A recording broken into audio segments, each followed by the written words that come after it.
Usually, when studying Job, we will put our focus and concentration on Job's dialogue with his friends, sometimes even neglecting the words of Elihu and their pertinent significance. Elihu plays a key role in the storyline of the book of Job. Elihu does not appear in the prologue or at the end of the book, which makes many scholars speculate he is an add-on character in the story. But if we pay close attention to his speech, we will see Elihu frequently quote Job's words. This shows that Elihu is actually present when Job and his three friends are going back and forth in their debate. Thus, rather than wondering if Elihu is originally in the narrative or added on later, we can infer from the book's structure that Elihu's words set the stage for God's appearance and speech later. This further explains that Elihu is not a person inserted into the story later.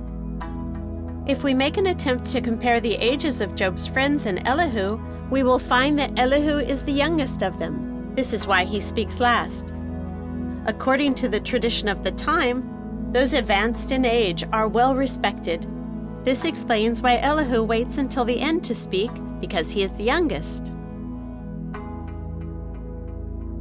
The text repeatedly mentions Elihu's anger when he opens his mouth to speak. He emanates anger from his voice and is seen as a negative figure. When God comes on the scene in the last chapter, the author tells of God's anger towards Job's three friends. Thus, we can infer that Elihu's anger serves as a foreshadowing of God's anger. Chapter 32 presents to us yet another interesting and important question. Why does Elihu lash out in such anger? God is displeased in verse 2 by Job's friend's response. In fact, Elihu embodies several qualities. It is not only the old who are wise. It is not only the age to understand what is right. Therefore I say, listen to me. I too will tell you what I know. I waited while you spoke. I listened while you searched for reasoning. I gave you my full attention, but not one of you proved Job wrong. Not one of you answered his arguments. First, Elihu waits to speak in an apt and timely manner. It is only when Elihu sees the three friends unable to refute Job that he begins to speak. Here is a person of discipline, a model that we can all learn from. Elihu listens first before he speaks. Elihu repeats his words in Job chapter 33, verse 8.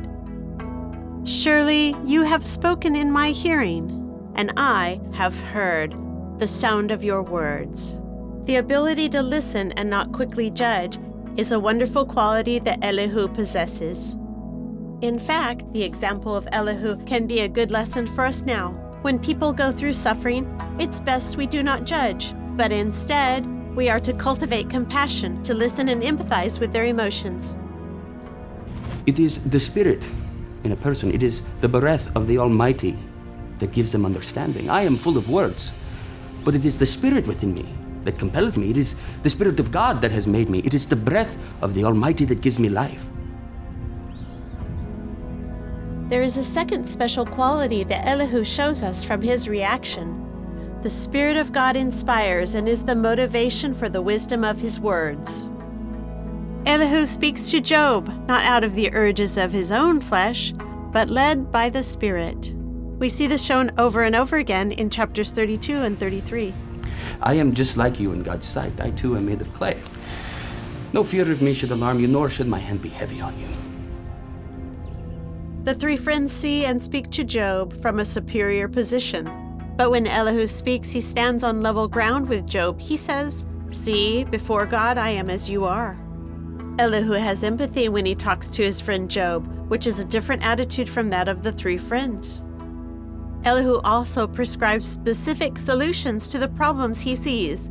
Elihu often responds to Job saying, "You said this and that, and my reply is this and that."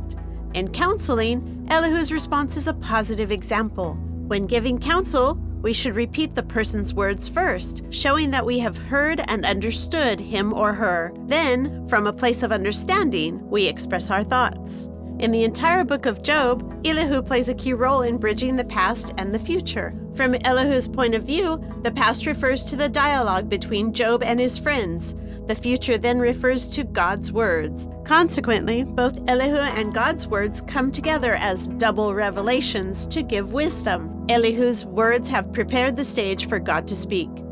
In the New Testament, before Jesus steps in, John the Baptist prepares the way for him.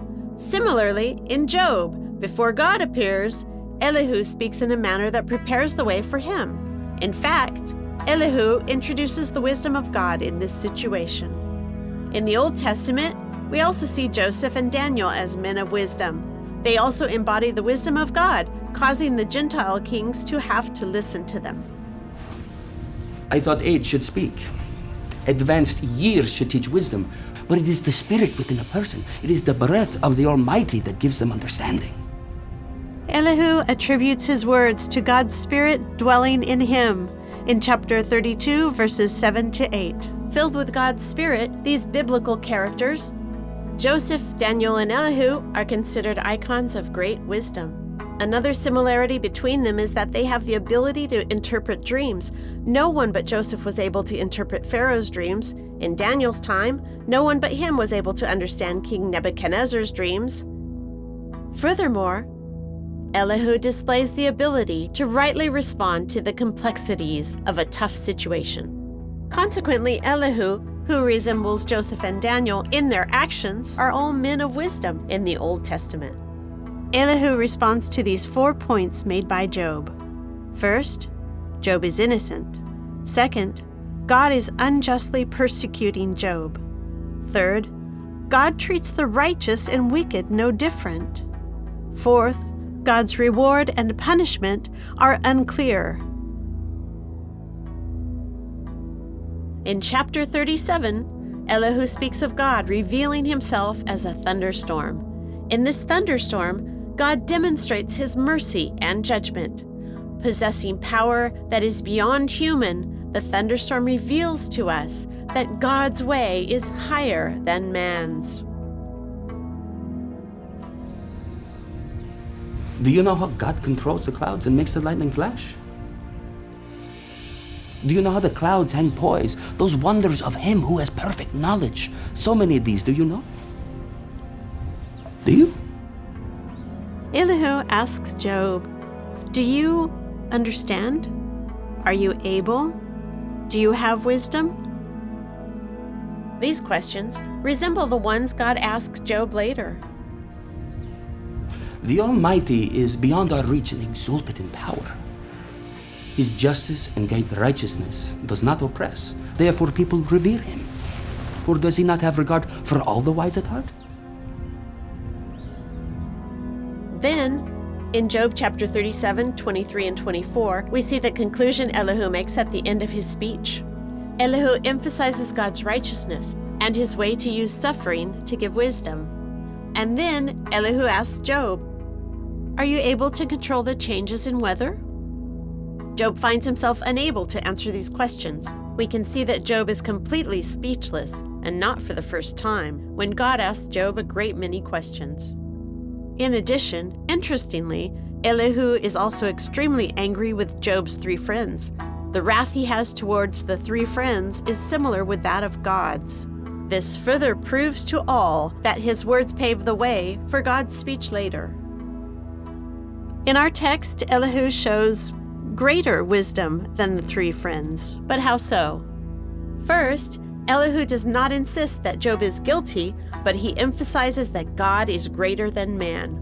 Second, Elihu affirms that God is righteous and wise. Third, Elihu suggests Job present his case before God and wait upon Him.